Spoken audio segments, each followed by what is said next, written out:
There has never been a greater time than now to invest in the Metro Detroit area, and there is no other investment firm better qualified than Platinum Real Estate Holdings. With 40 years experience and over 1,000 homes sold, let Platinum Real Estate Holdings assist you with the purchase of a city-certified home of the highest quality, turnkey properties, screen renters, yielding instant cash flow. Well, what are you waiting for? Call or visit us online today. Welcome to the weekly recap for the week of January 23rd. In today's recap, we will talk about how Ford's planning a $60 million revamp of 4 acres in West Downtown Dearborn. And lastly, we will look at predictions about the Detroit commercial construction market and their eyes on a lending boost from Washington. This week's recap begins now. Ford Land Development Corporation, the real estate division of Dearborn-based Ford Motor Company, plans a large-scale $60 million redevelopment in West Downtown Dearborn. The project, which is being called the Wagner Hotel Block Redevelopment Project, is expected to bring to the downtown area a pair of 3-story mixed-use buildings and a 4-story 373-space parking deck on what is currently a surface parking lot. It is also expected to include the redevelopment of the Wagner Hotel. According to Ford Land, the development is 150,000 square feet, with about 1/3 of that being retail space, and the rest office space, consolidating and relocating up to 600 Ford and Ford supplier employees, and up to 200 new jobs. 50 permanent jobs for retail at that site are also expected. It is part of the company's overall Dearborn campus transformation as Ford expands to an auto and mobility company and recruit a new generation of talented workers, Donna Inch, chairman and CEO of Ford Land Development Corporation, said.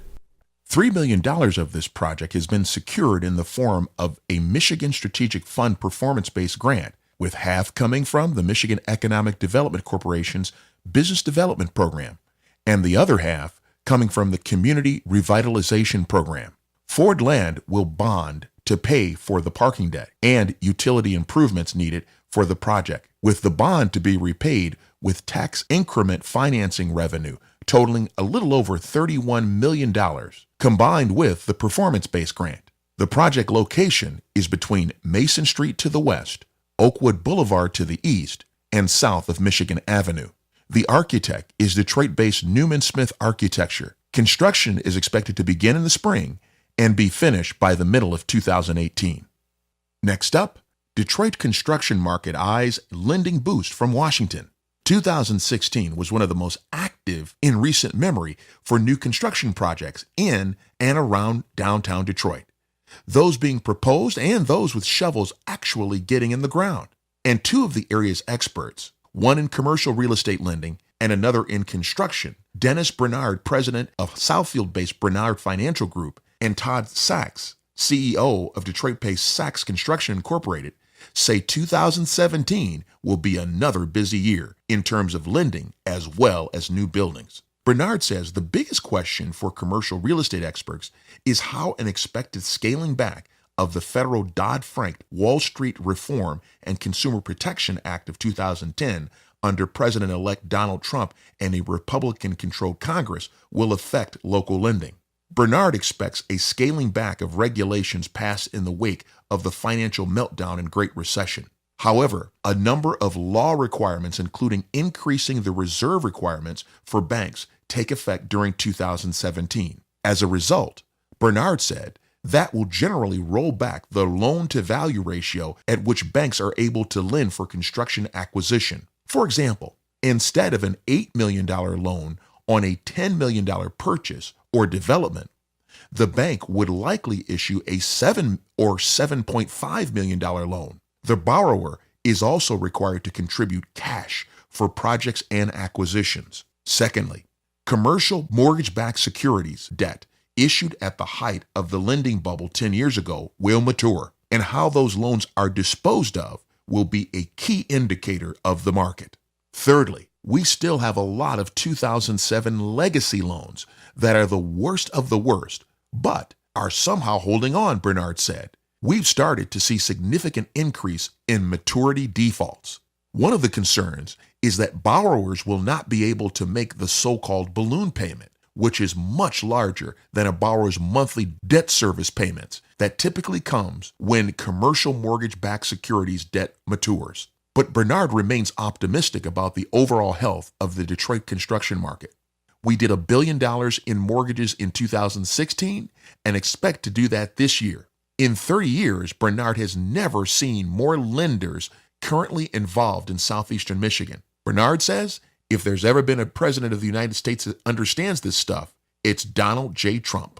Still, the big unknown is what will happen in Lansing, where lawmakers spent the last 3 months considering a new state law that would help offset the cost of construction of so-called transformational projects. A Senate proposal spearheaded by Quicken Loans Incorporated and Rock Ventures LLC founder and chairman Dan Gilbert would capture new sales and income tax revenue generated at completed real estate developments from new residents and retail customers. After receiving support in the Senate, the 5-bill package faced a buzzsaw in the State House, where it died in committee in 2016.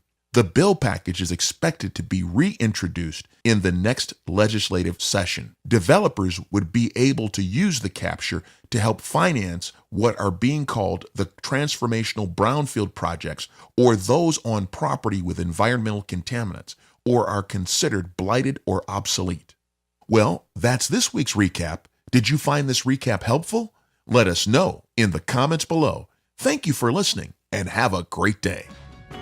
This has been your weekly real estate investment news recap. Did you find this recap helpful? Please like or comment below this video to enter to win a free copy of our ebook, The Ultimate Real Estate Guide for Residential Real Estate Investments. You can also subscribe to our channel or go to our website to receive the latest in real estate news. Our website also affords you the opportunity to view our latest turnkey properties.